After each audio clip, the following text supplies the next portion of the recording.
স্ত্রীর লজ্জাস্থানে মুখ দেওয়া যাবে কিনা? আসলে লজ্জা নেই, কথাগুলো শেয়ার করতে হবে। এখন যে যুগ চলছে, ভয়ঙ্কর যুগ, পর্নোগ্রাফির যুগ। অজব হয়ে যাবেন বর্তমান সোসাইটিতে ইয়াং ছেলে, আপনি তার বয়স শুনলে অবাক হবেন। আমি আপনাকে তথ্য দিচ্ছি, ক্লাস 5-এর একটা ছেলে, বয়স কত বলুন তো? হ্যাঁ, এটা 11 বছর। 11 বছর বয়স্ক একটা ছেলে, একটা মেয়ে, সে পর্নোগ্রাফি দেখছে। আপনি কি জানেন বর্তমান সোসাইটিতে সবচাইতে ভয়ঙ্কর এডিকশন হচ্ছে পর্নোগ্রাফি দেখা। এমনকি আজকাল ছেলেগুলো ড্রাগ এডিকশন থেকেও পর্নোগ্রাফি এডিকশন অনেক বেশি। মেডিকেল সায়েন্স যেটা বলছে এবং সমাজ বিজ্ঞানীরা যা বলছে, যে এই পর্নোগ্রাফি যদি বাংলাদেশ থেকে এবং বিশ্ব মানবতা থেকে যদি নিয়ন্ত্রণ না করা হয়, বিশ্ব মানবতা আইমি জাহিলিয়াতকেও ছাড়িয়ে যাবে। আপনি অবাক হবেন এই পর্নোগ্রাফি দেখে দেখে। ছোট্ট ছোট্ট যেগুলোকে আমরা শিশু বলি। আচ্ছা বলুন তো, বাংলাদেশের সংবিধানে 18 বছরের কম তাদেরকে কি বলা হয়? হ্যাঁ, এই যে শিশু, তাদেরকে শিশু বলা হয়। সে শিশুরা কোথায় 18? আমি তো বললাম 12 বছর।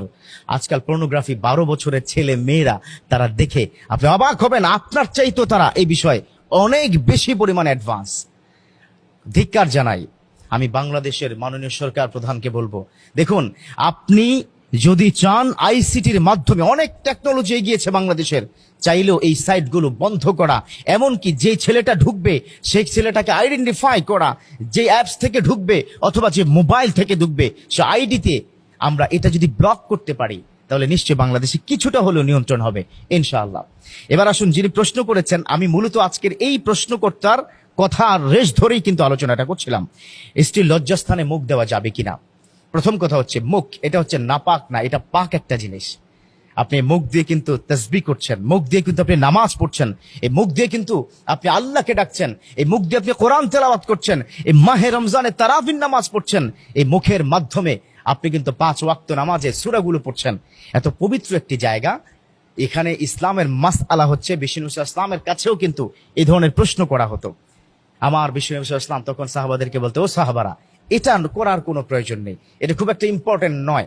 তবে ওয়ার্ল্ডের ম্যাক্সিমাম যারা স্কলার আছেন তারা এই বিষয়টা এভাবে সমাধান করেছেন, যদি স্ত্রী কোনো কারণে এই বিষয়টা অনেক বেশি পরিমাণে অনাগ্রহ থাকেন, তাকে এই বিষয়টাকে একটু আগ্রহ তৈরি করার জন্য সর্বোচ্চ গোপনাঙ্গ পর্যন্ত যাওয়া যেতে পারে।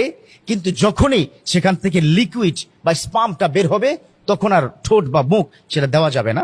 সেক্ষেত্রে ওয়ার্ল্ডের সব স্কলাররা একমত হয়েছে যে না, সেখানে মুখ দেওয়া আসলেই যাবে না, আসলেই অনুচিত। কারণ একটা পবিত্র জিনিস অপবিত্র জায়গায় যতটা না দেওয়া যায় ততটাই উত্তম। আর এই বিষয়গুলো ইদানিংকালে কিন্তু প্রশ্ন এসেছে। আমি ওই কারণেই পর্নোগ্রাফির কথা বলেছি আপনাদেরকে, যে পর্নোগ্রাফি দেখার কারণে আজকাল ইয়াং জেনারেশন, ইয়াং পিপলরা তারা কিন্তু এই কথাটা রাইজ করেছে, তারাই কিন্তু এই প্রশ্নটা করেছে। তবে প্রশ্ন করার ক্ষেত্রে কোনো অপরাধ নেই, জানা দরকার আছে। কারণ একটা ছোট্ট জ্ঞান না থাকার কারণে আপনার গোটা জিন্দেগি আপনি ভুল করছেন, কন্টিনিউ করছেন ভুলটা।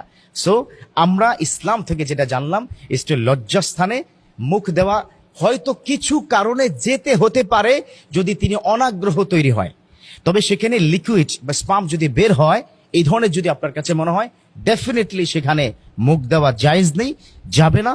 না দেওয়াটাই ইসলাম সম্মত, এবং একজন প্রকৃত মানুষ কখনোই এই কাজটি করতে পারে না। আল্লাহ পাক আমাদের ইয়াং, বিশেষ করে ইয়াং কাপল যারা বা ইয়াং জেনারেশনদের বোঝা